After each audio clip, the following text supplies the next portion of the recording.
I couldn't get to sleep last Saturday night. Normally, falling asleep is not a problem for me, but with the upending of normal life these days and the absence of routine and the loss of the kind of natural physical exercise of going about one's day, well, let's face it, with the grief we are all collectively experiencing at this time, all of that kept me awake. We were about to launch into Holy Week, that great week, that greatest of weeks, and nothing was as it should be. Palm Sunday, a day I have adored since I was a little kid, would not be a Palm Sunday as it's supposed to be.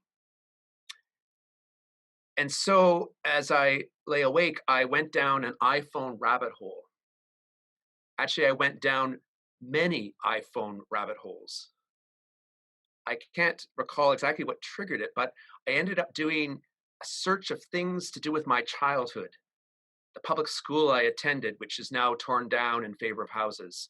The names of my favorite teachers, seeing if I could find out where they were, or if any of them were still alive.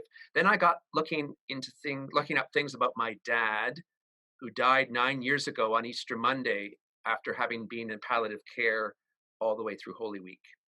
And then I was looking up his colleagues and his friends whose names I remembered, and I even looked up our family dentist. And one link led to another. On and on it went until finally I had to force myself to stop, put down my phone, turn off the light, and try to sleep. So what was going on? What was all this about? And why last Saturday night? In retrospect, I think that I was looking for solid ground.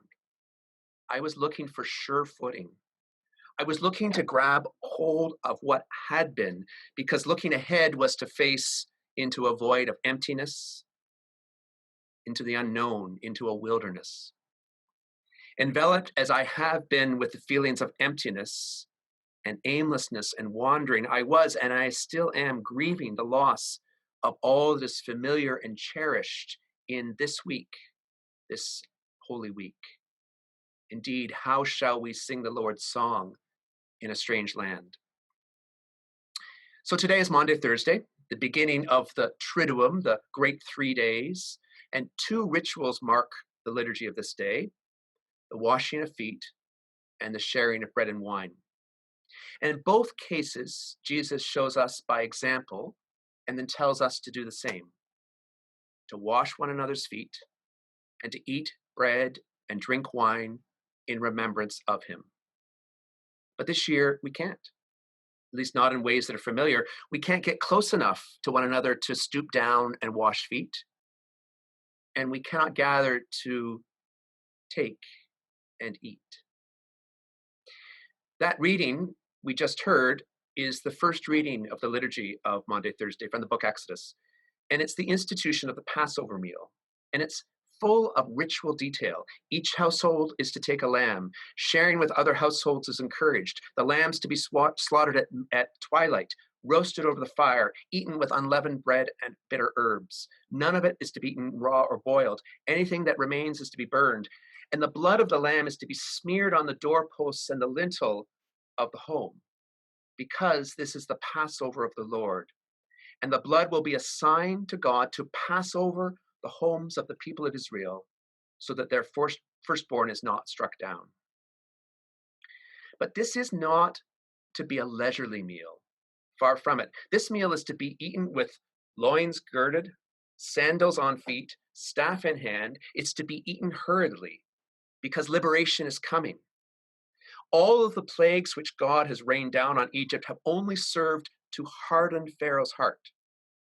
Yet the people of Israel will be freed, and soon. But free to where? To the wilderness, in fact. The Israelites will pass through the Red Sea only to find themselves in a different kind of wilderness. A wilderness at times of famine and thirst. There will be times when the old life under the thumb of Pharaoh will seem much better than wandering in the wilderness. Each Maundy Thursday, we do the same. After feet have been washed, and after the Eucharist is celebrated, the altars of the church are stripped bare, while a psalm of desolation that foreshadows the cross, my God, why have you forsaken me?" is sung or said. And then we go to the wilderness of the Garden of Gethsemane with Jesus to watch and to wait. We wait for the cross. We wait for the darkness to descend. We wait for death. This Maundy, Thursday, we move toward a particular kind of wilderness, like one we've never experienced before, a wilderness where the rhythms and symbols and actions of this day are taken from us, and where the landscape ahead of us seems the more barren. You know, the journey on foot for the people of Israel to the Promised Land should have taken about 11 days.